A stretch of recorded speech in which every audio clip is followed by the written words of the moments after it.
I'm Troy Halterman. I'm the founder of AOK. AOK is a community dedicated to creating, promoting, and selling handmade products and artisan goods and art. Everyone may be wondering where I am today. I'm in the Hollywood Hills, standing on the terrace of a Lloyd Wright house. Yes, it's true, Lloyd Wright Jr. was the son of Frank Lloyd Wright. They're very often confused, which is why, if you want to be famous, and your father already is, you shouldn't have the same name. He designed this house in 1922 for his mother-in-law, actress Martha Taggart. It is a City of Los Angeles historical landmark, number 521, in fact. I have some of my favorite products ever. I really can't wait to show you all this collection against the backdrop of this amazing house. Today is the first of a new video series we will be producing. Each show will be 1 hour long, cut into 4 15-minute segments. It will give you, our audience, a chance to watch our Architectural Gems series as bite-sized chunks. We hope also producing them in video format will make you want to watch them over and over. All of the artist's work is for sale from these videos and on our AOK shopping page. The link is in our bio. Each item is one of a kind and all sales are final. There will be a new segment released every Sunday. Each episode will be listed in the Architectural Gems series by the name of the house. That will make it easy to find your favorite houses, favorite episodes, and your favorite artists. Our guest host today is David Colman. I'm so excited he's joining me. He's got great taste and an amazing eye for design. Hey Troy, thank you for having me. I can't wait for everyone to go through this incredible space and see these incredible artifacts you've amassed. It looks fantastic so far. Is it okay if I tell everybody how I know you? Sure. I know David from New York. Years ago, when I had my store called Troy, I got a call from David saying that he wanted to come to my store and be a salesperson for me for the weekend because he was writing a story for the New York Times and he needed to do some research. And I said, well, yeah, no problem. Like a free salesperson for a couple of days during the Christmas rush, no problem.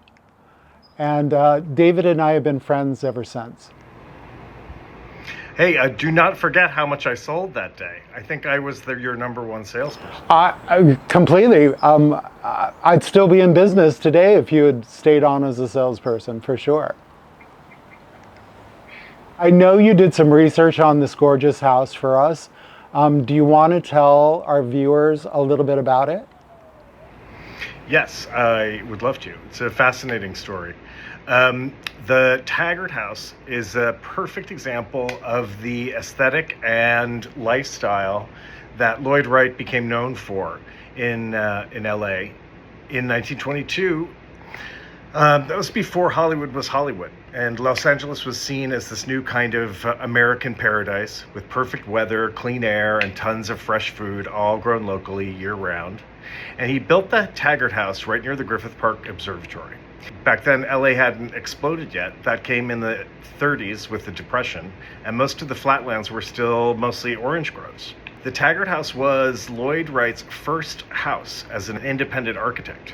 In 1922, he was a young guy. He was wearing many hats. He had a landscape design company. That was his first training, was as a landscape architect. He was also working as a film production designer. This same year, he did the design for Paramount's production of Robin Hood with Douglas Fairbanks. And he was also working along with his fellow young up-and-coming architect, Rudolf Schindler, overseeing the construction of the gorgeous house that his father, the more famous Frank Lloyd Wright, was building just down the hill for Aileen Barnstall, the famous Hollyhock House, which is still right there at Hollywood and Vermont today. That was amazing, David. You did such a good job. Talk about like baptism by fire. Let's like throw you right into making a video with like a 15-minute dissertation about the house. So David, what do you think about this new video magazine we're doing? We're using these great specimens of architecture as a kind of backdrop for artisans to showcase their goods. I think it's important to show them in context of the kinds of environments they belong and the synergy of how art of all forms feed off of one another. Yeah, I can't wait to see what you've got. From what I've seen of the artists, they should all fit in really well with this house's unique mixture of the artificial and the natural. The concrete and the wood and the water, and the greenery, the indoor and outdoor. I should say that I use the word artificial in its old-fashioned sense, meaning something that's fabricated by a person. Not something that's necessarily made of chemicals. Everything I like is this mixture, art and nature. Archer. So shall we get started with episode 1? I've titled it Double Height Magnificence. What do you think of my title? Title Meister? Well, it's perfectly appropriate considering the entryway. It's that's about as double height as you're going to get in Los Angeles. It's perfect. And the leaded Art Deco glass facade is really beautiful too. Isn't it beautiful? It's like a clear story window. But before we go in, I have a very special artist displayed beside the door to welcome you with more magnificence. Come on over. You want to have a look at Taliny Chhung, David? Yes. Okay, come on over. She does these amazing interesting monumental platters that she calls flowers. Look at this one. Isn't this amazing? Yes, it is. Well, what I love about them is that they have this kind of lightness to them that makes them look like they're made out of kind of party decorations, and yet they're very brutalist and they kind of look like they're made out of, scraps of earth and kind of like stuff that a plow would plow up from a field. So they really have this really weird duality. I have actually had the pleasure of watching her make some of these, and she's little, right? And she throws these actually on a wheel. She throws these big, massive pieces of clay, and then she just sort of picks them up and rips them apart and pieces them together and sort of puts her fingers in them, and it's just the most amazing process. And the finished product that she comes up with, I think, is just spectacular. I have a beautiful little selection of them. This one, I have a huge one. I have sort of a white medium-sized one. This one could be perfect for like an orchid. Imagine how great that would be with an orchid in it. That would be so fabulous. This one needs a palm tree, right? This needs to be at the front door as an entrance to your house. What a spectacular thing that would be. And these are even if you have a double height entryway, it would be perfect. Well, that's why we have them here at this double height entryway. So you want to come in the house? You want to have a look? I would love to. Yes, please. You're going to die. Get going. So first off, I have to show you is an amazing guy called Alberto Rivera. Alberto is an architect by trade, and he is doing these most amazing handcrafted leather bowls.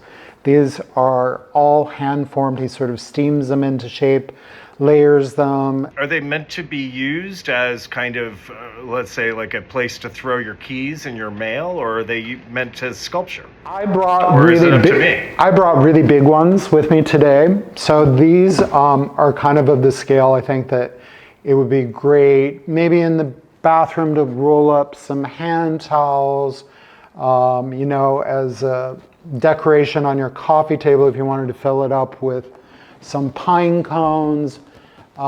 He does big ones like this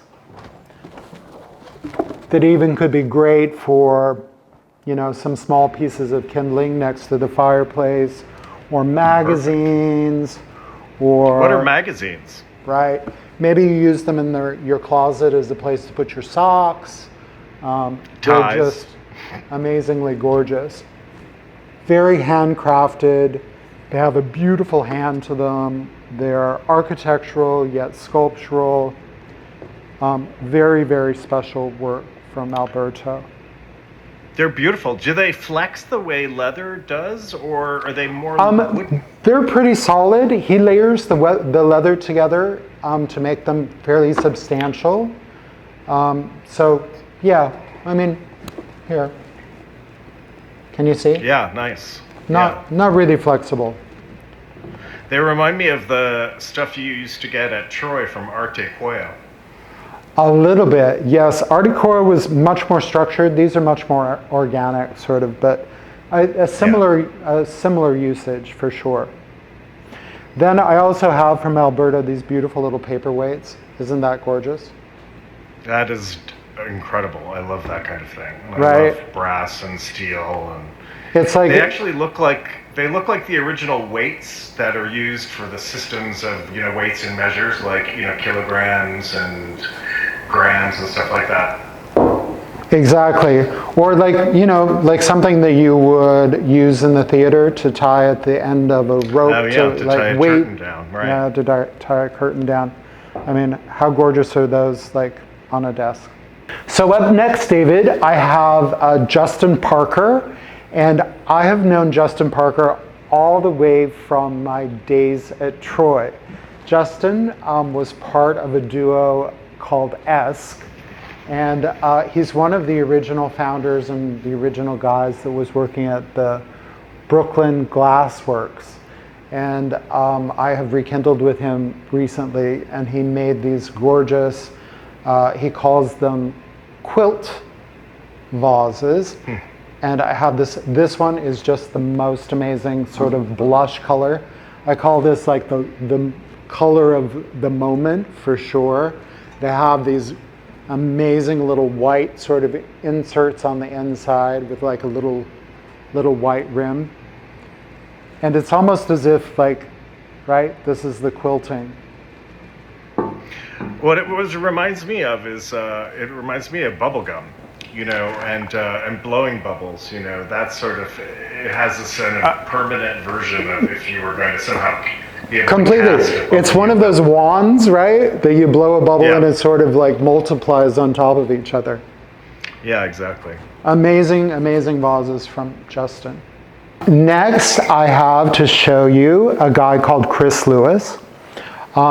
Chris is working in stone, and he's doing small pieces. He's doing monumental sculptures, but this is an exquisite little piece that he gave us, and I love the way that this is offset by that beautiful little stand that he made for us. There's something really Japanese about it.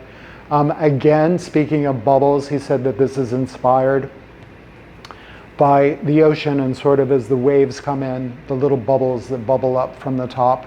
And I think that this is a really magical, sort of meditative, beautiful piece that Chris made.